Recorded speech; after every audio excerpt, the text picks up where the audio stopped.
নমস্কার। আমাদের আজকের গল্প রবীন্দ্রনাথ ঠাকুরের ইচ্ছা পূরণ। এটি একটি জনপ্রিয় ছোট গল্প যেখানে বাবা সুবলচন্দ্র ও ছেলে সুশীলচন্দ্রের অদলবদলের মাধ্যমে জীবনের অভিজ্ঞতা ফুটিয়ে তোলা হয়েছে। সুশীল বাবার মতো স্বাধীন হতে চায়, আর সুবলচন্দ্র শৈশবে ফিরে পড়তে চান। ইচ্ছা ঠাকুরুন তাদের এই বাসনা পূর্ণ করলে তারা নিজেদের ভুল বুঝতে পারে। মূল বার্তা হলো নিজের যা আছে তাতেই সন্তুষ্ট থাকা উচিত। রবীন্দ্রনাথ ঠাকুর এবং তার ছোট গল্প, তার সাহিত্যে বিস্তার ব্যাপ্তি সম্পর্কে আমরা এর আগে যে কটা অডিও স্টোরি বানিয়েছি সেখানে কিছু কিছু করে বলেছি, কিন্তু তিনি নিজে একটা এমনই মহিরুহ যে তার সম্পর্কে যতই বলা হয় কমই বলা হয়। তাই আজ আমরা আর তার সম্পর্কে না গিয়ে সরাসরি চলে যাব গল্পের মধ্যে। আর প্রতিবারের মতো এবারেও অনুরোধ করব গল্পটা পুরোটা শোনার জন্য। ভুল ত্রুটি কিছু হলে সেগুলো আমাদের জানিয়ে দেওয়ার জন্য কমেন্টে, আর আমাদেরকে উৎসাহ দিয়ে পাশে থাকার জন্য। এবারেও গল্প পাঠে সুবলচন্দ্র ও সুশীলচন্দ্রের ভূমিকায় আমরা মা এবং মেয়ে, হৈমন্তী বন্দ্যোপাধ্যায় এবং প্রাহি পাঠক। তাহলে চলুন শুরু করা যাক আজকের গল্প ইচ্ছা পূরণ। সুবলচন্দ্রের ছেলেটির নাম সুশীলচন্দ্র, কিন্তু সকল সময়ে নামের মতো মানুষটি হয় না। সেই জন্যই সুবলচন্দ্র কিছু দুর্বল ছিলেন এবং সুশীলচন্দ্র বড় শান্ত ছিলেন না। ছেলেটি পাড়াশুদ্ধ লোককে অস্থির করিয়া বেড়াইত, সেই জন্য বাপ মাঝে মাঝে শাসন করিতে ছুটিতেন। কিন্তু বাপের পায়ে ছিল বাত, আর ছেলেটি হরিণের মতো দৌড়িতে পারিত। কাজেই কিল চড় চাপড় সকল সময় ঠিক জায়গায় গিয়া পড়িত না। কিন্তু সুশীলচন্দ্র দৈবাত যেদিন ধরা পড়িতেন সেদিন তাহার আর রক্ষা থাকিত না। আজ শনিবারের দিনে 2টোর সময় স্কুলের ছুটি ছিল, কিন্তু আজ স্কুলে যাইতে সুশীলের কিছুতেই মন উঠিতেছিল না। তাহার অনেকগুলো কারণ ছিল। একে তো আজ স্কুলে ভূগোলের পরীক্ষা, তাহাতে আবার ও পাড়ার বসেদের বাড়ি আজ সন্ধ্যার সময় বাজি পোড়ানো হইবে। সকাল হইতে সেখানে ধুমধাম চলিতেছে। সুশীলের ইচ্ছা সেইখানেই আজকের দিনটা কাটাইয়া দেয়। অনেক ভাবিয়া শেষকালে স্কুলে যাইবার সময় বিছানায় গিয়া শুইয়া পড়িল।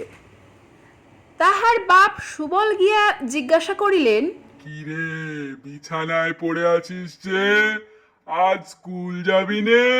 সুশীল বলিল, আমার পেট কামড়াচ্ছে, আমি আর স্কুলে যেতে পারবো না। সুবল তাহার মিথ্যা কথা সমস্ত বুঝিতে পারিলেন। মনে মনে বলিলেন, রসো, একে আজ জব্দ করতে হবে। এই বলিয়া তিনি কহিলেন, পেট কামড়াচ্ছে, তবে আর তোর কোথাও গিয়ে কাজ নেই। বসেদের বাড়ি বাজি দেখতে হরিকে একলাই পাঠিয়ে দেব এখন। তোর জন্যে আজ লজঞ্চুস কিনে রেখেছিলুম, সেও আর তোর খেয়ে কাজ নেই। তুই এখানে চুপ করে পড়ে থাক, আমি খানিকটা পাঁচন তৈরি করে নিয়ে আসি। হ্যাঁ। এই বলিয়া তাহার ঘরে শিকল দিয়া সুবলচন্দ্র খুব তিতো পাঁচন তৈয়ার করিয়া আনিতে লাগিলেন। সুশীল মহা মুশকিলে পড়িয়া গেল। লজঞ্চুস সে যেমন ভালোবাসিত, পাঁচন খাইতে হইলে তাহার তেমনি সর্বনাশ বোধ হইত। ওদিকে আবার বসেদের বাড়ি যাইবার জন্য কাল রাত হইতে তার মন ছটফট করিতেছে, তাহাও বুঝি বন্ধ হইল। সুবলবাবু যখন খুব বড় এক বাটি পাঁচন লইয়া ঘরে ঢুকিলেন, সুশীল বিছানা হইতে ধরফর করিয়া উঠিয়া বলিল, আমার পেট কামড়ানো একেবারে সেরে গেছে, আমি আর স্কুল যাব। বাবা বলিলেন, না না, সে কাজ নেই। তুই পাঁচন খেয়ে এইখানে চুপচাপ করে শুয়ে থাক। এই বলিয়া তাহাকে জোর করিয়া পাঁচন খাওয়াইয়া ঘরে তালা লাগাইয়া বাহির হইয়া গেলেন। সুশীল বিছানায় পড়িয়া পড়িয়া কাঁদিতে কাঁদিতে সমস্ত দিন ধরিয়া কেবল মনে করিতে লাগিল, আহা, যদি কালই আমার বাবার মতো বয়স হয়, আমি যাই ইচ্ছে তাই করতে পারি, কেউ আমাকে বন্ধ করে রাখতে পারে না। তাহার বাপ সুবলবাবু বাহিরে একলা বসিয়া বসিয়া ভাবিতে লাগিলেন যে আমার বাপ মা আমাকে বড় বেশি আদর দিতেন বলেই তো আমার ভালো রকম পড়াশুনো কিছুই হলো না। আহা, আমার যদি সেই ছেলেবেলা ফিরে পাই তাহলে আর কিছুতেই সময় নষ্ট না করে কেবল পড়াশোনাই করে নি। ইচ্ছা ঠাকুরুন সেই সময় ঘরের বাহির দিয়া যাইতেছিলেন। তিনি বাপের ও ছেলের মনের ইচ্ছা জানিতে পারিয়া ভাবিলেন, আচ্ছা ভালো, কিছুদিন ইহাদের ইচ্ছা পূরণ করিয়াই দেখা যাক। এই ভাবিয়া বাপকে গিয়া বলিলেন, তোমার ইচ্ছা পূর্ণ হইবে, কাল হইতে তুমি তোমার ছেলের বয়স পাইবে। ছেলেকে গিয়া বলিলেন, কাল হইতে তুমি তোমার বাপের বয়সী হইবে। শুনিয়া দুইজনে ভারী খুশি হইয়া উঠিলেন। বৃদ্ধ সুবলচন্দ্র রাত্রে ভালো ঘুমাইতে পারিতেন না, ভোরের দিকটায় ঘুমাইতেন। কিন্তু আজ তাহার কি হইল, হঠাৎ ভোরে উঠিয়া একেবারে লাফ দিয়া বিছানা হইতে নামিয়া পড়িলেন। দেখিলেন খুব ছোট হইয়া গেছেন, পড়া দাঁতগুলো সব উঠিয়াছে, মুখের গোপ দাড়ি সমস্ত কোথায় গেছে তাহার চিহ্ন নাই। রাত্রে যে ধুতি এবং জামা পরিয়া শুইয়াছিলেন, সকালবেলায় তাহা এত ঢিলা হয়ে গেছে যে হাতের দুই আস্তিন প্রায় মাটি পর্যন্ত ঝুলিয়া পড়িয়াছে। জামার গলা বুক পর্যন্ত নামিয়াছে, ধুতির কোঁচাটা এতই লুটাইতেছে যে পা ফেলিয়া চলাই দায়। আমাদের সুশীলচন্দ্র অন্যদিন ভোরে উঠিয়া চারিদিকে দৌরাত্ম্য করিয়া বেড়ান, কিন্তু আজ তাহার ঘুম আর ভাঙে না। যখন তাহার বাপ সুবলচন্দ্রের চেঁচামেচিতে সে জাগিয়া উঠিল, তখন দেখিল কাপড় চোপড়গুলো গায়ে এমনি আটিয়া গেছে যে ছিঁড়িয়া ফাটিয়া কুটি কুটি হইবার জো হইয়াছে। শরীরটা সমস্ত বাড়িয়া উঠিয়াছে, কাঁচা পাকা গোঁফে দাড়িতে অর্ধেক মুখ দেখাই যায় না। মাথায় এক মাথা চুল ছিল, হাত দিয়া দেখে সামনের চুল নেই, পরিষ্কার টাক তক করিতেছে। আজ সকালে সুশীলচন্দ্র বিছানা ছাড়িয়া উঠিতেই চায় না, অনেকবার তুড়ি দিয়া উচ্চ স্বরে হাই তুলিল, অনেকবার এপাশ ওপাশ করিল। শেষকালে বাপ সুবলচন্দ্রের গোলমালে ভারী বিরক্ত হইয়া উঠিয়া পড়িল। দুইজনের মনের ইচ্ছা পূর্ণ হইল বটে, কিন্তু ভারী মুশকিল বাঁধিয়া গেল। আগেই বলিয়াছি, সুশীলচন্দ্র মনে করিত যে সে যদি তাহার বাবা সুবলচন্দ্রের মতো বড় এবং স্বাধীন হয়, তবে যেমন ইচ্ছা গাছে চড়িয়া, জলে ঝাঁপ দিয়া, কাঁচা আম খাইয়া, পাখির বাচ্চা পাড়িয়া দেশময় ঘুরিয়া বেড়াইবে। যখন ইচ্ছা ঘরে আসিয়া যাহা ইচ্ছা তাহাই খাইবে, কেহ বারণ করিবার থাকিবে না। কিন্তু আশ্চর্য এই, সেদিন সকালে উঠিয়া তাহার গাছে চড়িতে ইচ্ছাই হলো না। পানা পুকুরটা দেখিয়া তাহার মনে হইল, ইহাতে ঝাঁপ দিলেই আমার কাঁপুনি দিয়া জ্বর আসিবে। চুপচাপ করিয়া দাওয়ায় একটা মাদুর পাতিয়া বসিয়া বসিয়া ভাবিতে লাগিল। একবার মনে হইল খেলাধুলোগুলো একেবারেই ছাড়িয়া দেওয়াটা ভালো হয় না, একবার চেষ্টা করিয়াই দেখা যাক। এই ভাবিয়া কাছে একটা আমড়া গাছ ছিল, সেইটাইতে উঠিবার জন্য অনেক রকম চেষ্টা করিতে লাগিল। কাল যে গাছটাতে কাঠবিড়ালির মতো তর তর করিয়া চড়িয়া উঠিতে পারিত, আজ বুড়া শরীর লইয়া সে গাছে কিছুতেই উঠিতে পারিল না। নিচেকার একটা কচি ডাল ধরিবা মাত্র সেটা তাহার শরীরের ভারে ভাঙিয়া গেল এবং বুড়া সুশীল ধপ করিয়া মাটিতে পড়িয়া গেল। কাছে রাস্তা দিয়া লোক চলিতেছিল, তাহারা বুড়াকে ছেলে মানুষের মতো গাছে চড়িতে ও পড়িতে দেখিয়া হাসিয়া অস্থির হইয়া গেল।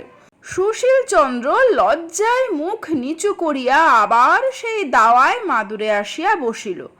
চাকরকে বলিল, বাজার থেকে 1 টাকার লজের জুস কিনে আন। লজন জুসের প্রতি সুশীল চন্দ্রের বড় লোভ ছিল। স্কুলের ধারে দোকানে সে রোজ নানা রঙের লজন জুস সাজানো দেখিত। 2-4 পয়সা যাহা পাইত তাহাতেই লজন জুস কিনিয়া খাইত। মনে করিত যখন বাবার মতো টাকা হইবে তখন কেবল পকেট ভরিয়া ভরিয়া লজন জুস কিনিবে আর খাইবে। আজ চাকর 1 টাকায় 1 রাস লজন জুস কিনিয়া আনিয়া দিল। তাহারই একটা লইয়া সে দন্তবিহীন মুখের মধ্যে পুড়িয়া চুষিতে লাগিল। কিন্তু বুড়ার মুখে ছেলে মানুষের লজন চুষ কিছুতেই ভালো লাগিল না। একবার ভাবিল, এগুলো আমার ছেলে মানুষ বাবাকে খাইয়ে দেওয়া যাক। আবার তখনই মনে হইল, না, কাজ নাই, এত লজন জুস খাইলে উহার আবার অসুখ করবে। কাল পর্যন্ত যে সকল ছেলে সুশীল চন্দ্রের সঙ্গে কাবাডি খেলিয়াছে, আজ তাহারা সুশীলের সন্ধানে আসিয়া বুড়ো সুশীলকে দেখিয়া দূরে ছুটিয়া গেল। সুশীল ভাবিয়াছিল বাপের মতো স্বাধীন হইলে তাহার সমস্ত ছেলে বন্ধুদের সঙ্গে সমস্ত দিন ধরিয়া কেবলই do do do do do do শব্দে কাবাডি খেলিয়া বেড়াইবে। কিন্তু আজ রাখাল, গোপাল, অক্ষয়, নিবারণ, হরিশ এবং নন্দকে দেখিয়া মনে মনে বিরক্ত হইয়া উঠিল। ভাবিল, চুপচাপ করিয়া বসিয়া আছি, এখনই বুঝি চোরাগুলো গোলমাল বাঁধাইয়া দিবে। দূর। আগেই বলিয়াছি, বাবা সুবলচন্দ্র প্রতিদিন দাওয়ায় মাদুর পাতিয়া বসিয়া বসিয়া ভাবতেন, যখন ছোট ছিলাম তখন দুষ্টামি করিয়া সময় নষ্ট করিয়াছি। ছেলে বয়স ফিরিয়া পাইলে সমস্ত দিন শান্তশিষ্ট হইয়া ঘরে দরজা বন্ধ করিয়া বসিয়া কেবল বই লইয়া পড়া মুখস্থ করি। এমনকি সন্ধ্যার পরে ঠাকুরমার কাছে গল্প শোনাও বন্ধ করিয়া প্রদীপ জ্বালিয়া রাত্রি 10টা-11টা পর্যন্ত পড়া তৈয়ারি করি। কিন্তু ছেলে বয়স ফিরিয়া পাইয়া সুবলচন্দ্র কিছুতেই স্কুলমুখ হইতে চাহেন না। সুশীল বিরক্ত হইয়া আসিয়া বলিত, বাবা, এই স্কুলে যাবে না? সুবল মাথা চুলকাইয়া মুখ নিচু করিয়া আস্তে আস্তে বলিতেন, আজ আমার পেট কামড়াচ্ছে, আমি আজ স্কুলে যেতে পারবো না। সুশীল রাগ করিয়া বলিত, পারবে না বইকে, স্কুলে যাবার সময় আমারও মনে ঢের পেট কামড়েছে, আমিও সব জানি। বাস্তবিক সুশীল এত রকম উপায়ে স্কুল পলাইত এবং সে এত অল্প দিনের কথা যে তাহাকে ফাঁকি দেওয়া তার বাপের কর্ম নহে।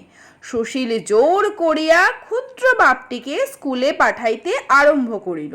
স্কুলের ছুটির পরে সুবল বাড়ি আসিয়া খুব একচোট ছোটাছুটি করিয়া খেলিয়া বেড়াইবার জন্য অস্থির হইয়া পড়িতেন।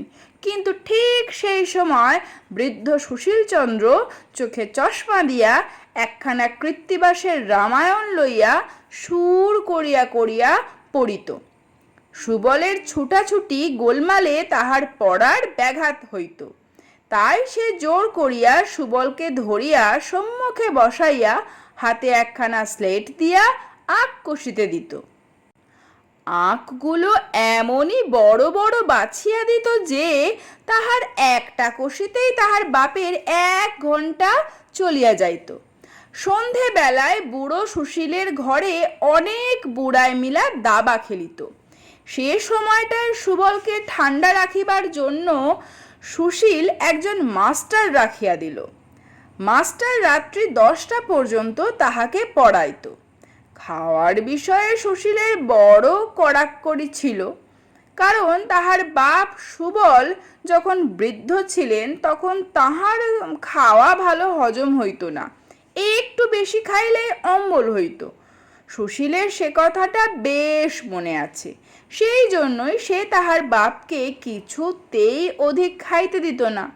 কিন্তু হঠাৎ অল্প বয়স হইয়া আজকাল তাহার এমনি ক্ষুধা এমনই হইয়াছে যে নুড়ি হজম করিয়া ফেলিতে পারিতেন। সুশীল তাহাকে যতই অল্প খাইতে দিত, পেটের জ্বালায় তিনি ততই অস্থির হইয়া বেড়াইতেন। শেষকালে রোগা হইয়া শুকাইয়া তাহার সর্বাঙ্গের হাড় বাহির হইয়া গেল। সুশীল ভাবিল শক্ত ব্যামো হইয়াছে, তাই কেবল ঔষধ গিলাইতে লাগিল। বুড়া সুশীলের বড় গোল বাঁধিল। সে তাহার পূর্বাকালের অভ্যাস মতো যাহা করে তাহাই তাহার সহ্য হয় না। পূর্বে সে পাড়ায় কোথাও যাত্রাগানের খবর পাইলেই বাড়ি হইতে পালাইয়া হিমে হোক বৃষ্টিতে হোক সেখানে গিয়া হাজির হইত। আজিকার বুড়া সুশীল সেই কাজ করিতে গিয়া সর্দি হইয়া, কাশি হইয়া, গায়ে মাথায় ব্যথা হইয়া 3 হপ্তা শয্যাগত হইয়া পড়িল। চিরকাল সে পুকুরে স্নান করিয়া আসিয়াছে, আজও তাহাই করিতে গিয়া হাতের গাঁট পায়ের গাঁট ফুলিয়া বিষম বাত উপস্থিত হইল। তাহার চিকিৎসা করিতে 6 মাস কেটে গেল। তাহার পর হইতে 2 দিন অন্তর সে গরম জলে স্নান করিত। সুবলকেও কিছুতেই পুকুরে স্নান করিতে দিত না। পূর্বেকার অভ্যাস মতো ভুলিয়া তক্তপোষ হইতে সে লাফ দিয়া নামিতে যায়, আর হাড়গুলো টনটন ঝনঝন করিয়া উঠে। মুখের মধ্যে আস্ত পান পুড়িয়াই হঠাৎ দেখে দাঁত নাই, পান চিবানো অসাধ্য।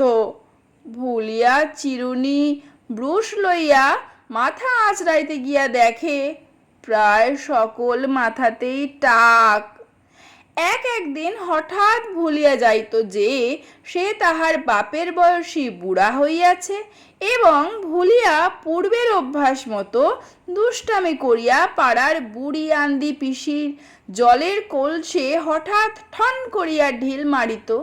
বুড়া মানুষের এই ছেলে মানুষী দুষ্টামি দেখিয়া লোকেরা তাহাকে মার মার করিয়া তাড়াইয়া যাইত।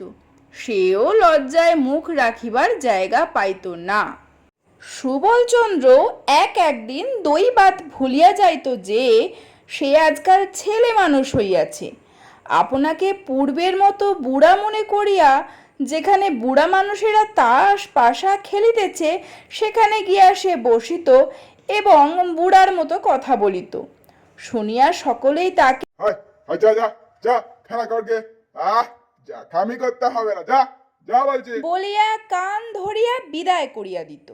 হঠাৎ ভুলিয়া মাস্টারকে গিয়া বলিত, দাও তো, তামাকটা দাও তো খেয়ে নি। শুনিয়া মাস্টার তাহাকে বেঞ্চের উপর 1 পায়ে দাঁড় করাইয়া দিত। নাপিতকে গিয়া বলিত, ওরে বেজা, কদিন আমাকে তামাতে আসিসনি কেন? নাপিত ভাবিত ছেলেটি খুব ঠাট্টা করিতে শিখিয়াছে। সে উত্তর দিত, আর আর বছর 10 বাদে আসবো এখন। আবার একদিন তাহার পূর্বের অভ্যাস মতো তাহার ছেলে সুশীলকে গিয়া মারিত। সুশীল ভারী রাগ করিয়া বলিত, পড়াশোনা করে এই বুদ্ধি হচ্ছে তোমার? একারত্তি ছেলে হয়ে ওহো, বুড়ো মানুষের গায়ে হাত তোলো। কি বলি? অমনি চারিদিক হইতে লোকজন ছুটিয়া আসিয়া কেহ কিল, কেহ চর, কেহ গালি দিতে আরম্ভ করে। তখন সুবল একান্ত মনে প্রার্থনা করিতে লাগিল যে আহা, যদি আমি আমার ছেলে সুশীলের মতো বুড়ো হই এবং স্বাধীন হই, তাহা হইলে বাঁচিয়া যাই। সুশীল প্রতিদিন জোড়হাত করিয়া বলে, হে দেবতা, আমার বাপের মতো আমাকে ছোট করিয়া দাও। মনের সুখে খেলা করিয়া বেড়াই, বাপ যেমন দুষ্টুমি আরম্ভ করিয়াছে, উহাকে আর আমি সামলাইতে পারি না। সর্বদা ভাবিয়া অস্থির হইলাম। তখনই ইচ্ছা ঠাকুরন আসিয়া বলিলেন, এমন তোমাদের শখ মিটিয়াছে? তাহারা দুজনেই গড় করিয়া প্রণাম করিয়া কহিলেন, মিটে আছে, মিটে গেছে। দোহাই ঠাকুরন, মিটিয়াছে। এখন আমরা যে যাচ্ছিলাম, আমাদিগকে তাহাই করিয়া দাও। ইচ্ছা ঠাকুরন বলিলেন, আচ্ছা, কাল সকালে উঠিয়া তাহাই হইবে। পরদিন সকালে সুবল পূর্বের মতো বুড়া হইয়া এবং সুশীল ছেলে হইয়া জাগিয়া উঠিলেন। দুজনেরই মনে হইল যে স্বপ্ন হইতে জাগিয়াছে। সুবল গলা ভার করিয়া বলিলেন, সুশীল, ব্যাকরণ মুখস্থ করবে না? সুশীল মাথা চুলকাইতে চুলকাইতে বলিল, বাবা, আমার বই হারিয়ে গেছে। এই ছিল আমাদের আজকের গল্প, রবীন্দ্রনাথ ঠাকুরের ইচ্ছা পূরণ। কেমন লাগলো আপনাদের এই গল্পটা আমাদেরকে অবশ্যই জানাবেন। আর পরবর্তী গল্প আসা পর্যন্ত সবাই খুব ভালো থাকবেন, ভালো রাখবেন।